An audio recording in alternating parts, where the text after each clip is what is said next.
Welcome to a new blog. আরও একটি নতুন ব্লগ নিয়ে হাজির আমি তোমাদের সামনে। আশা করি ব্লগটি তোমাদের ভালো লাগবে। আসসালামু আলাইকুম, কেমন আছো তোমরা সকলেই বন্ধুরা? আশা করি তোমরা সকলেই অনেক অনেক ভালো আছো, আনন্দে আছো, সুস্থ আছো। আলহামদুলিল্লাহ আমি অনেক ভালো আছি। প্রথমেই জানাই আমার সকল বন্ধুদের জন্য রইল অসংখ্য ধন্যবাদ, অনেক অনেক ভালোবাসা ও শুভকামনা। তো এই যে ফ্রিজের কভার দুটো নষ্ট হয়েছিল, নোংরা হয়েছিল, তো একটুখানি কেচে দিয়েছিলাম, তো সেইগুলোই এখন একটুখানি আমি লাগিয়ে নিব।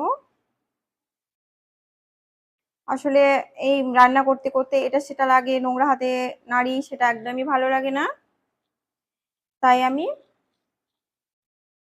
এটাকে লাগিয়ে রাখি, যেন নোংরা হাতে রাখলে ফ্রিজে কোনো নোংরা না লাগে, এই কভারটাতেই লাগবে।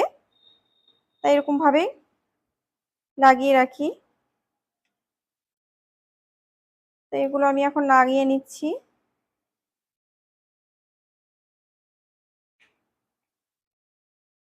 তো এর দুটো আমার লাগানো হয়ে গেল।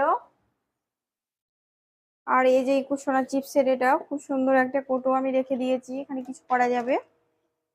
এগুলো সব অগোছালো হয়ে আছে, তো ভাবলাম একটুখানি গুছিয়েও নিই।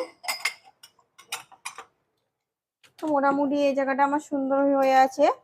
আর এই যে মজু, তুই এই জল দুটো আমি রাখি ঠিকভাবে, আর তুই প্রতিদিন নড়াস গাছটাকে আর জলটাকে, আর একটু সরাবি না কেন? যেখানে রাখবো সেখানে ঠিক করে রাখবি। পিকু, কি করছো তুমি? তুমি কি করছো এখানে? তোমার পড়াশোনা নেই? যাও পড়াশোনা করো গা। আর এই নাও তোমার বেখমের পালো, যাও যাও যাও, তুমি পড়াশোনা করো। আর এই তোমার ফুলের সাজিটাতে কি সব ভরে রেখেছো? তো এটা একটুখানি পরিষ্কার করে নিলাম।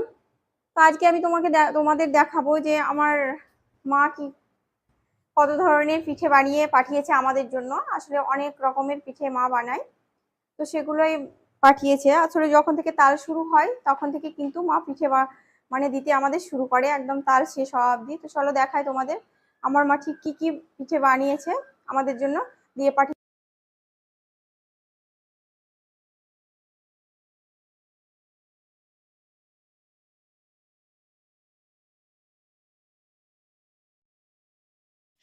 তো এই যে আমার মা তালের পিঠে পাঠিয়েছে। আসলে আমার মা কিন্তু অনেক ধরনের তালের পিঠে বানাতে পারে। তাল তালপোয়া, হাত পিঠে, তালের গড়গড়া, তালপোয়া, তারপরে তালের মালপোয়া, তারপরে হচ্ছে গিয়ে তালের ধুম, তালের কেক, তারপরে তালের হাত পিঠে, তালের রুটি, হ্যাঁ, তারপরে তালের পোড়া কেক যেটাকে বলে, হ্যাঁ, তারপরে হচ্ছে গিয়ে তালের লুচি, তালের পরোটা, সব কিছুই কিন্তু পারে। আর এত সুন্দর বানায় তালের পিঠে, কি আর বলবো তোমাদের, খুব সুন্দর করে কিন্তু মা তালের পিঠে বানায়। তো এই যে দেখো আমাকে তালের পিঠে পাঠিয়ে দিয়েছে। এগুলো হচ্ছে শিম পিঠে। এগুলো একটা নারকেল পুর দিয়ে বানিয়ে নিতে হয়। প্রথমে একটা সুন্দর করে নারকেল পুর বানিয়ে নেবে, তারপরে এর মধ্যে ভরে গোল গোল করে লিচি আকারে কেটে সুন্দর করে এই শিম পিঠেগুলো বানিয়ে নিতে হয়। আর এই যে দেখো তালপোয়া দিয়েছে লম্বা লম্বা, এগুলো হচ্ছে তালপোয়া। তো তালপোয়া কিন্তু আমার মা অসাধারণ করে, কি আর বলবো, এত সুন্দর করে। আসলে এই তালপোয়াটা কিন্তু আমার দাদির কাছ থেকে শেখা। আমার দাদি কিন্তু এত সুন্দর তালপোয়া করতো, আমি যা কিন্তু কখনো খাইনি কারো কাছে এত সুন্দর তালপোয়া। অনেকেই তালপোয়া করে থাকে, কিন্তু দেখবি সাইজগুলো গোল গোল ছোট ছোট, ভিতরে যেন শক্ত হয়ে আছে, কাঁচা হয়ে আছে। কিন্তু আমার মা এত সুন্দর তালপোয়া বানায়, আসলে আমার দাদির কাছ থেকেই শেখা। আমার দাদি কিন্তু অসাধারণ তালপোয়া বানাতো, ভীষণ ভালো হতো, সবাই কিন্তু তার সুনাম গাইতো। আর এই যে দেখো তালের রুটি দিয়েছে। আসলে এই তালের রুটিগুলো স্পেশালি জিমির জন্য। আসলে জিমি কিন্তু তালের রুটি ভীষণ পছন্দ করে, মানে ভীষণ ভালোবাসে। ও তালের সময় তালের কিছু, মানে ওর জন্য হোক বা নেওয়া হোক, তালের রুটি কিন্তু হবে, আর সেটাও কিন্তু মা জামাইয়ের জন্য দিয়ে পাঠায়। তো এই যে দেখো 3 ধরনের কিন্তু দিয়ে পাঠিয়েছে একসঙ্গে তালের পিঠে। এখানে কিন্তু অনেকই তাল পিঠে মা আমাদেরকে পাঠিয়েছিল, যেগুলো আমরা খেয়েছি। আর বাকিগুলো আছে, সেগুলো তোমাদের সঙ্গে একটুখানি শেয়ার করলাম। আসলে যখন পিঠেগুলো এসেছিলো তখন আমি ছিলাম না, একটু বাইরে ছিলাম, ব্যস্ত ছিলাম, সেই কারণে সবাই খাওয়া দাওয়া করেছিল। তো তখন আমি ভিডিও করে দেখাতে পারিনি। তো এই যে এখন তোমাদের সঙ্গে আমি শেয়ার করে দিলাম যে মা ৩ ধরনের পিঠে বানিয়েছে। আসলে মারা এমনি হয়, মানে কি বলবো, মায়েরা কিন্তু দেখবে যতই কষ্ট হোক না কেন তারা তার মেয়েদের জন্য ঠিক করে দিয়ে পাঠিয়ে দিবে। তো একা হাতে কি করবে বলো? একা হাতেই কিন্তু এতগুলো পিঠে বানিয়ে দিয়েছে ৩ ধরনের। আর পরে কিন্তু সব ধরনের পিঠে মা আমাকে খাওয়াবে। কারণ তাল শুরু হওয়া অবধি মানে পিঠে চলে একদম শেষ অবধি। তো এই যে ইকু সোনাকে দেখছো, ইকু সোনার নানি দিয়ে পাঠিয়েছে বলে কথা, কিন্তু ইকু সোনা তো একটাও খাবে না, কারণ সে একদমই তাল পছন্দ করে না। মানে তালের ফ্লেভারটা সে নিতেই পারে না। আর তালের কোনো জিনিসই সে ছোটোবেলা থেকে খায় না। তো যাই হোক, পিঠেগুলো কিন্তু আমরাই খাবো। আসলে মা খুব কষ্ট করে একা হাতে একা মানুষ তো, তবুও দেখো এতগুলো পিঠে কিন্তু দিয়ে পাঠিয়েছে।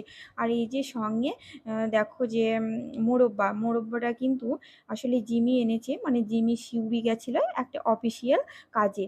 তো সেখান থেকে সে মোরব্বা এনেছে, মানে সিউড়ি মানেই কিন্তু মোরব্বা নিয়ে আসবি সিউড়ি গেলে। আসলে সিউড়ি হচ্ছে আমাদের বিখ্যাত মোরব্বার বাজার। মানে সিউড়িতে যত রকমের মোরব্বা আছে সব কিছুই কিন্তু পাওয়া যায়, বিভিন্ন ধরনের মোরব্বা। তো সেখানে গেলে সে বেশিরভাগ সে অফিসিয়াল মিটিংয়েই যায় আর মোরব্বা নিয়ে আসে। তো দেখো সবার পছন্দেই কিন্তু মোরব্বা এনেছে। এই গাজরের মোরব্বাটা আসলে মায়ের পছন্দের, মানে আমার শাশুড়ি মায়ের পছন্দের।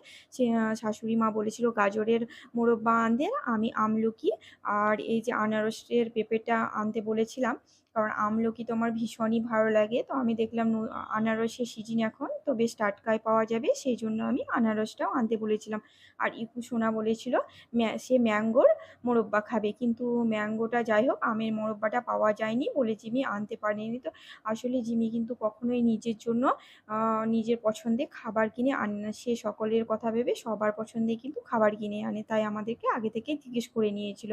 ও একটা আচারও এনেছে সঙ্গে, এই যে ওখানে খুব ভালো আচারও পাওয়া যায়, তাই পাঁচমিশালি একটা ছোট্ট আচার নিয়ে চলে এসেছে। কারণ বাড়িতে আমার বিভিন্ন ধরনের আচার আছে, তাই একটু কম করেই এনেছে। আসলে জিমি আচার খেতে খুবই পছন্দ করে, ও মিষ্টি জিনিস একদমই পছন্দ করে না।